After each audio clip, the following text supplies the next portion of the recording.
Hello दोस्तों, मैं हूं जगदीश जोशी। आज की इस वीडियो में पीएलसी प्रोग्रामिंग से रिलेटेड जो इंटरव्यू में क्वेश्चंस पूछे जाते हैं उसका एक और वीडियो मैं लेके आया हूं। लास्ट वीडियो में मैंने आप लोगों को समझाया था कि पीएलसी का स्कैन साइकिल और स्कैन टाइम क्या होता है और इन दोनों के बीच में क्या डिफरेंस होता है।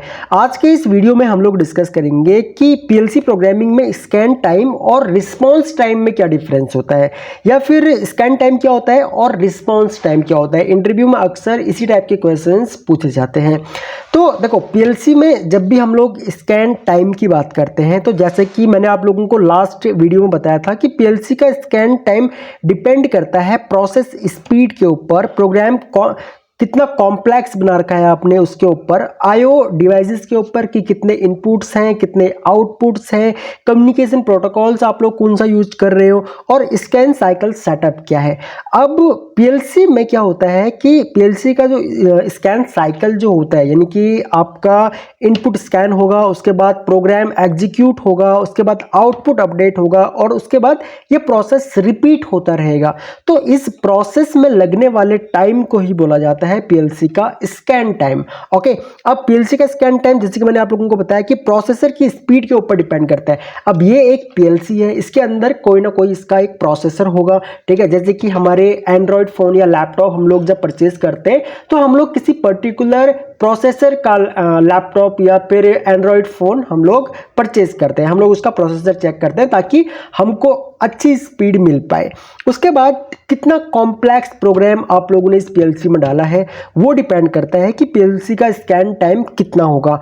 उसके बाद पीएलसी के आईओज का मतलब इनपुट और आउटपुट डिवाइसेस, यहाँ पे पीएलसी के इनपुट डिवाइसेस कनेक्ट होंगे, यहाँ पे पीएलसी के आउटपुट डिवाइसेस कनेक्ट होंगे।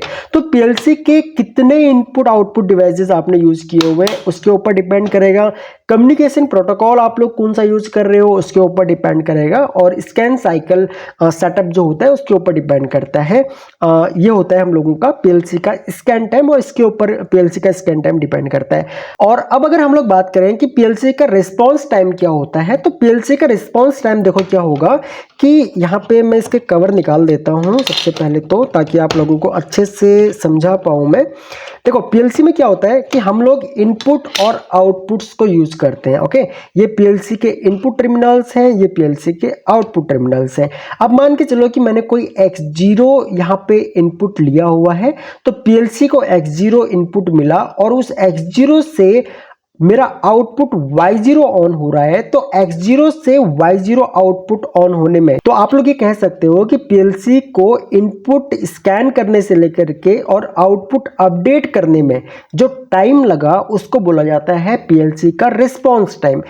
उसने मान के चलो X0 इनपुट स्कैन किया, जैसे ही स्कैन किया तो वो कितनी देर के बाद आउटपुट अपडेट कर रहा है वो उसका रिस्पांस टाइम होता है। तो क्लियर है, पीएलसी का रिस्पांस टाइम जो होगा वो होगा इनपुट स्कैन और आउटपुट अपडेट के बीच में लगने वाले टाइम को पीएलसी का रिस्पांस टाइम बोला जाता है। और पीएलसी का स्कैन टाइम होता है कि पीएलसी का जो स्कैन साइकिल में लगने वाला जो टाइम है उसको पीएलसी का स्कैन टाइम बोला जाता है। और पीएलसी का स्कैन साइकिल क्या होता है वो मैंने लास्ट वीडियो में पीएलसी का स्कैन साइकिल और स्कैन टाइम दोनों ही आप लोगों को समझाया था। सो आई होप कि आप लोगों को ये टॉपिक समझ में आया होगा। बाकी इस टॉपिक से रिलेटेड कोई भी डाउट हो अगर आप लोगों का, तो आप लोग वीडियो के नीचे कमेंट कर सकते हो। और अगर अभी तक चैनल सब्सक्राइब नहीं किया हुआ है तो चैनल को आप लोग सब्सक्राइब कर लो, ताकि आपको हमारी सभी न्यू वीडियोस का नोटिफिकेशन लगातार मिलता रहे। सो इस वीडियो लेक्चर में इतना ही गाइस, थैंक्स फॉर वॉचिंग। मिलते हैं अपने नेक्स्ट वीडियो लेक्चर में।